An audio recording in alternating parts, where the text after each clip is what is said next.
வணக்கம். நான் உங்கள் அன்பான சயின்டிபிக் வேதிக் அஸ்ட்ராலஜர் அஸ்ட்ரோரஞ்சி பேசுகிறேன். நல்லது நினைப்போம், நல்லதே நடக்கும்.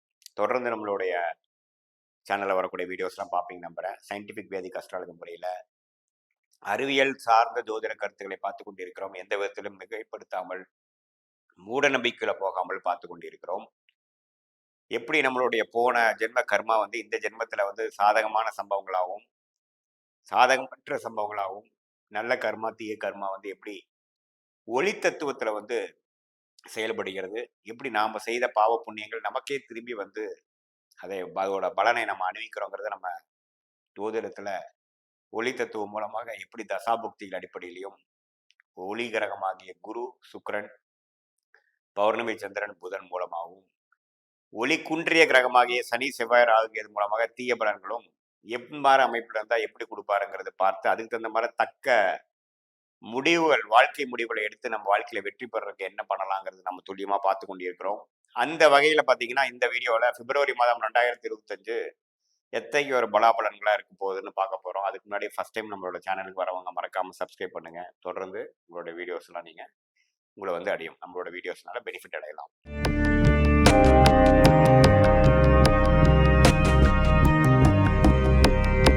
இப்ப பாத்தீங்கன்னா பிப்ரவரி 2025 மீனராசிக்காரருக்கு எப்படி இருக்க போகுதுன்னு பார்க்கும்பொழுது ராசி அதிபதியாகிய குரு 3ஆம் இடத்துல ரிஷபத்திலே நீடித்திருந்து 9, 7, 11ங்கிற ஒரு அருமையான பாவத்தை, அருமையான வீடுகளை பார்த்து கொண்டிருக்கிறார். ஸோ என்னதான் ராகு ராசிக்குள்ளிருந்து கேது 7ஆம் இடத்துல இருந்து மனக்குழப்பங்களும் பிரச்சனைகளும், பங்குதாரர்கள், வியாபாரம், தொழில், அது மாதிரி விஷயங்கள், மாணவர்களாக இருந்தால் மைண்டில் கொஞ்சம் கிளாரிட்டி குறைவு, டிஸ்ட்ராக்ஷன், இல்லத்தரசிகளுக்கும் சில குடும்பத்தில் அவ்வளோ சுபிக்ஷம் இல்லை, எல்லாத்துக்குமே வயசு வித்தியாசம் இல்லாமல் சில குழப்பத்தை கொடுக்கக்கூடிய ராகு கேதுகள் இருந்தாலும் குருவின் பார்வை ஓரளவுக்கு மீண்டு வரக்கூடிய அமைப்பு, கொஞ்சம் என்னதான் பிரச்சனைகள் இருந்தாலும் ஓரளவுக்கு ப்ரோக்ரஸ் பண்ணக்கூடிய அமைப்புகள், அப்பப்போ நம்ம கொஞ்சம் நல்லா தான் பர்ஃபார்ம் பண்ணிட்டு இருக்கோம், நல்லா தான் பலன்கள் வந்துட்டு இருக்குங்கிற மாதிரி ஒரு அமைப்பு கொடுக்குது. அதே சமயத்துல சனி 12ஆம் இடத்துலயே விரய சனியாக இருக்கிறப்போ செலவுகள் அதிகமாக இருக்குது. என்ன வருமானம் வந்தாலும் செலவுக்கு குறைவே இல்லாமல் கைக்கு ஒரு நாள் 2 நாள் கூட இல்லாமல் எல்லாமே விரயமாகக்கூடிய அமைப்புகள் இருக்கு. சுப முதலீடுகள் செய்யக்கூடிய அமைப்புகள், நல்ல ஜாதகத்துல நல்ல யோகமான தசைகள் போயிட்டு இருக்கக்கூடிய மீனராசிக்காரர்களுக்கு சுப முதலீடு செய்யக்கூடிய அமைப்புகள் 2023, 24 நடந்து கூடி இருக்குது. இன்னும் 2 மாதம் அது இருக்கும். அதோட பலன்கள்லாம் அடுத்தடுத்து வரக்கூடிய அமைப்புகளை கண்டிப்பா பெறுவாங்க. இந்த பிப்ரவரி மாதம் பாத்தீங்கன்னா இந்த ஆண்டு கிரகத்தோட அமைப்பு ஓரளவுக்கு பரவாயில்ல, தப்பு இல்லை, எந்த மாற்றமும் இல்லைங்கிறது பார்த்தோம். மாத கிரகமாகிய புதன் 11ஆம் இடங்கிற லாபஸ்தானத்தில் இருக்கிறது நல்லது. பங்குதாரர்கள் மூலமாக மனைவி, பெண்ணா இருந்தால் கணவன், ஆணா இருந்தால் மனைவிங்கிற மாதிரி சில விஷயத்துல நல்ல ஒரு பெனிஃபிட்ஸும் நல்ல ஒரு அன்னோனியம் கொடுக்கக்கூடிய அமைப்பு. புதன் என்னதான் இருந்தால் நட்பு வீட்டிலிருந்து குருவின் பார்வையில் இருக்கிறார்.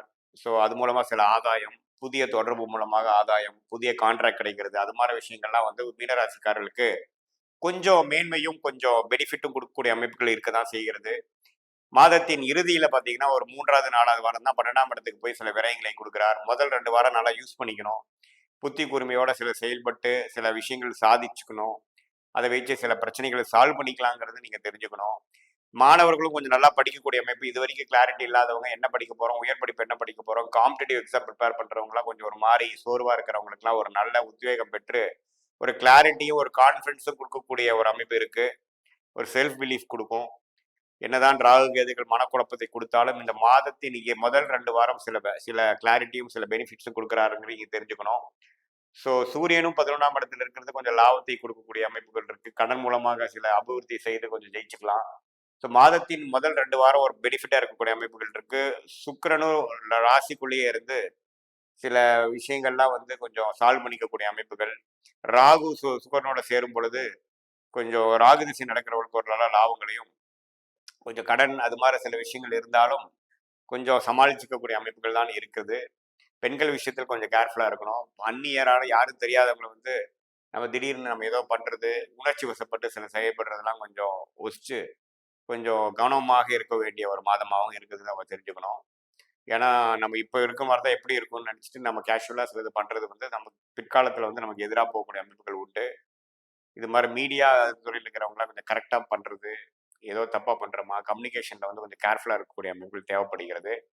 செவ்வாய் என்ற ராஜயோகாதிபதி 4ஆம் இடத்துலேருந்து தொழில் ஸ்தானத்துக்கு சம்மந்தப்படுது. தொழிலில் கொஞ்சம் அபிவிருத்தி, தொழிலில் கான்சென்ட்ரேஷன், தொழிலில் சில நல்ல பெனிஃபிட்ஸான சில பிளசன்ட் சர்ப்ரைசஸ் நடக்குதுங்கிற மாதிரி சில அமைப்புகள் கொடுக்க தான் செய்கிறது. மாதம் முழுவதுமே 10ஆம் இடத்தை ராஜயோகாதிபதி பார்ப்பது தொழிலில் வந்து ஒரு ஃபோக்கஸும் ஒரு மேன்மையும் ஒரு growth இருக்கு. என்னதான் ராகுகேதுகள் பிரச்சனை கொடுத்தாலும் சில பெனிஃபிட்ஸ் கொடுக்கக்கூடிய அமைப்புகள் கண்டிப்பாக இருக்கு. ஸோ இப்போ பார்த்தீங்கன்னா இந்த விரை சனி முடிஞ்சு அடுத்த வரக்கூடிய ஜென்ம சனிக்கு வேணுங்கிற சில டெவலப்மெண்ட்டான சில ஒர்க்லாம் வந்து இந்த பிப்ரவரி மாதம் மீனராசிக்காரர்கள் எதிர்பார்ப்பாங்க. அடுத்த வருஷத்துல சில லாபங்கள் பெறுவதற்கும் ஒரு ஸ்டெடி இன்கம் பெறுவதற்குமான பேசிக்கான சில விஷயங்கள் வந்து இந்த பிப்ரவரி மாதம் நடக்கக்கூடிய அமைப்பு உண்டு. ஸோ உங்கள் ஜாதகத்தில் எப்படி ஒரு தசாபுக்திகள் போது பொறுத்து இன்னுமே துல்லியமாக நம்ம சொல்லலாம். இப்போ செவ்வாய், சூரியன், புதன், சுக்கிரன் எல்லாமே ஓரளவுக்கு நல்ல அமைப்பு இருக்கு. அதே சமயத்தில் குருவின் பார்வை நல்லா இருக்கிறதுனால இப்போ அந்த ஏப்ரல், மே நடக்கக்கூடிய ராகு, கேது, குரு, சனி பயிற்சிகளுக்கு வேணுங்கிற ஒரு நல்ல மாற்றத்தை கொடுக்கக்கூடிய ஒரு அடிப்படை மாதமாக மீனராசிக்காரர்களுக்கு 2025 பிப்ரவரி மாதம் இருக்குங்கிறது தெரிஞ்சுக்கணும். இது மாதிரி நான் சொன்ன சில விஷயங்களை மட்டும் கொஞ்சம் கவனமா இருக்கணும்னு கேட்டுக்கிறேன்.